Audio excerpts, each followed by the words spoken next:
Mutual fund investments are subject to market risk. ये line आपने हर म्यूचुअल फंड के ऐड में सुनी ही होगी दोस्तों। तो आज के वीडियो में हम डिस्कस करने वाले हैं, अगर आप म्यूचुअल फंड में इन्वेस्ट कर रहे हो तो कितनी रिस्क उसमें इन्वॉल्व होती है और उस रिस्क के बदले में कितना रिटर्न हम एक्सपेक्ट कर सकते हैं। तो चलिए वीडियो शुरू करते हैं। रिस्क शुरू करने से पहले मैं आपको शॉर्ट में ये समझा देता हूं कि म्यूचुअल फंड आखिर क्या होते हैं, ताकि आगे में अगर आपको कुछ कंसेप्ट समझाऊं तो वो आपको समझने में आसानी हो। तो म्यूचुअल फंड एक इन्वेस्टमेंट व्हीकल होता है दोस्तों, जिसमें कई सारे लोग अपना पैसा इकट्ठा करके अपना पैसा इन्वेस्ट करते हैं एक फंड मैनेजर के थ्रू, और वो फंड मैनेजर आपके बिहाफ पे डिसीजन लेता है और आपका पैसा उसके स्किल सेट और उसके रिसोर्सेज यूज करके स्टॉक मार्केट में इन्वेस्ट करता है। तो कुछ इसी प्रकार से म्यूचुअल फंड काम करता है। मैंने ऑलरेडी म्यूचुअल फंड के ऊपर एक डिटेल वीडियो बना के रखा है, मैं लिंक डिस्क्रिप्शन में डाल दूंगा, आप चेकआउट कर सकते हो। तो चलिए आगे बढ़ते हैं और बात कर लेते हैं अब रिस्क की।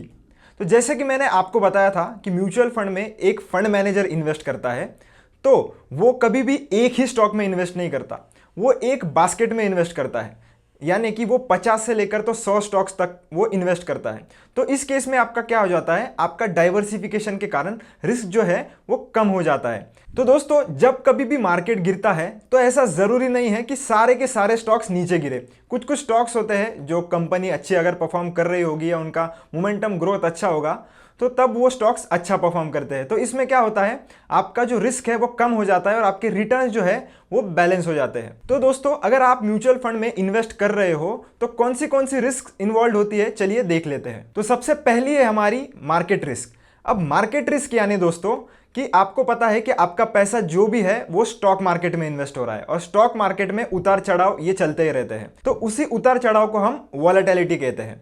तो स्टॉक मार्केट काफी वॉलेटाइल होता है और लॉन्ग टर्म में अगर आप देखने जाओ तो ये वॉलेटिलिटी में आपको अगर सर्वाइव करना है तो आपको लॉन्ग टर्म ड्यूरेशन में इन्वेस्टिंग करनी पड़ेगी।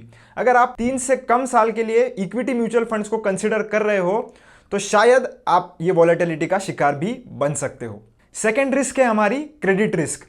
अब क्रेडिट रिस्क हमारी डेट म्यूचुअल फंड के केस में काम आती है। अब क्रेडिट रिस्क क्या होती है दोस्तों, क्रेडिट रिस्क यानी अब मान लो आपके फंड मैनेजर ने किसी कंपनी को लोन दिया और वो कंपनी फेल कर जाती है उस पैसे को रीपे करने में, तो इस केस में आपका पैसा जो है वो डूब सकता है और आपका जो एनएवी यानी कि म्यूचुअल फंड का जो एनएवी है वो गिर सकता है। तो ये 2 मेजर रिस्क है जो इन्वॉल्व होती है अगर आप किसी म्यूचुअल फंड में इन्वेस्ट कर रहे हो। तो बाकी की भी कई सारी रिस्क होती है, पर ये 2 मेजर फैक्टर्स है जो आपको कंसिडर करने चाहिए। रिस्क के बारे में हमने बात कर लिया है दोस्तों, अब बढ़ते हैं हमारे रिटर्न्स की ओर। तो मैंने पिछले 20 सालों का डेटा ऑलरेडी निकाल के रखा है ताकि आपको मैं कंपेयर करके बता सकूं कि आपको कितना % रिटर्न्स एक्सपेक्ट करना चाहिए और कौन से फंड कैटेगरी में कितना रिटर्न्स आप एक्सपेक्ट कर सकते हो। तो चलिए मैं आपको स्क्रीन पर लेकर चलता हूं। तो यहां पर आप देख सकते हो दोस्तों कि लार्ज कैप फंड्स जो होते हैं तो उसके जो 2 फंड हैं उनका 2004 से लेके तो 2024 तक का मैंने रिटर्न्स का डेटा यहाँ पर निकाला है।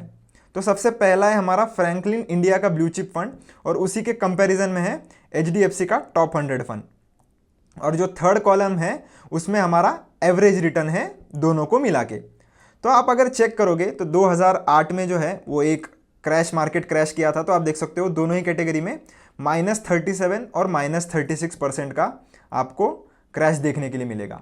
तो सिर्फ 2 साल में आउट ऑफ 20 ईयर्स इन्होंने नेगेटिव रिटर्न्स दिए थे, पर उन 2 सालों में अगर आप मार्केट से बाहर हो जाते या आपकी म्यूचुअल फंड की इन्वेस्टमेंट्स रिडीम कर लेते तो आप लॉसेस फेस कर सकते थे। तो चलिए आगे बढ़ते हैं दोस्तों। तो आप चाहो तो पॉज करके ये सारा डेटा पढ़ भी सकते हो, पर आप अगर ऑब्जर्व करोगे तो देख सकते हो कि म्यूचुअल फंड ने लॉन्ग टर्म में जो है वो पॉजिटिव रिटर्न्स दिए हैं और काफ़ी अच्छे रिटर्न्स दिए हैं। एफडी के रिटर्न्स के कंपैरिजन में तो काफ़ी अच्छा रिटर्न आपको देखने के लिए मिल जाएगा।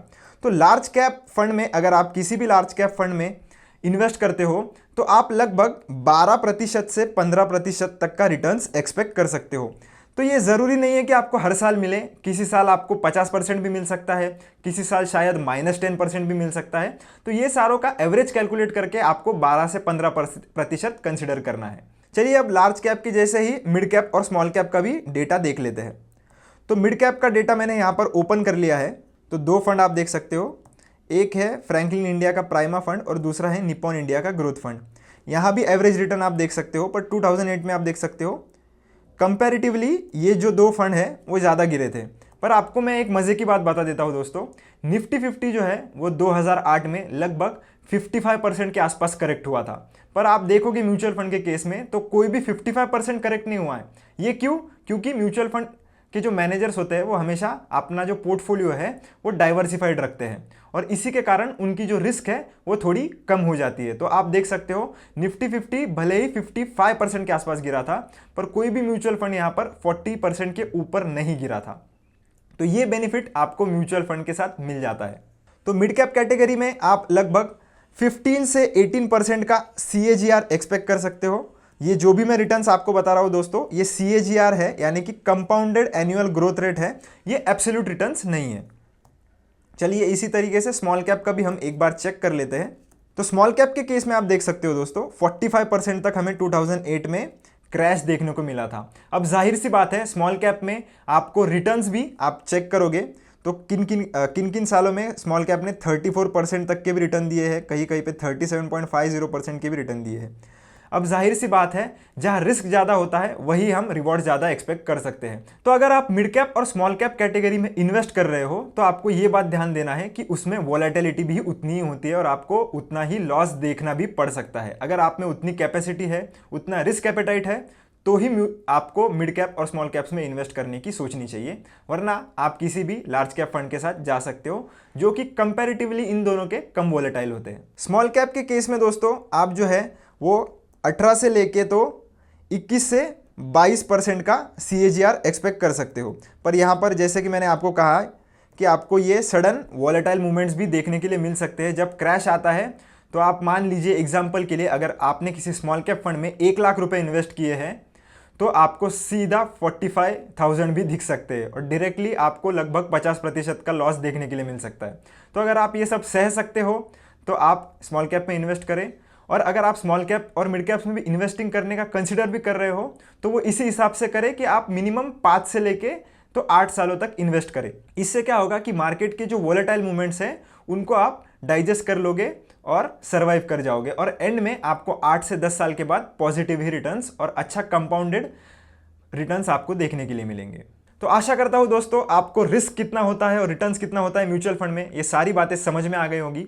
अगर वीडियो अच्छा लगा तो लाइक शेयर सब्सक्राइब जरूर करना। अगर आपको कोई भी डाउट है तो आप कमेंट सेक्शन में मुझसे जरूर पूछ सकते हो। मिलता हूं आपसे नेक्स्ट वीडियो में। Till then keep learning keep earning.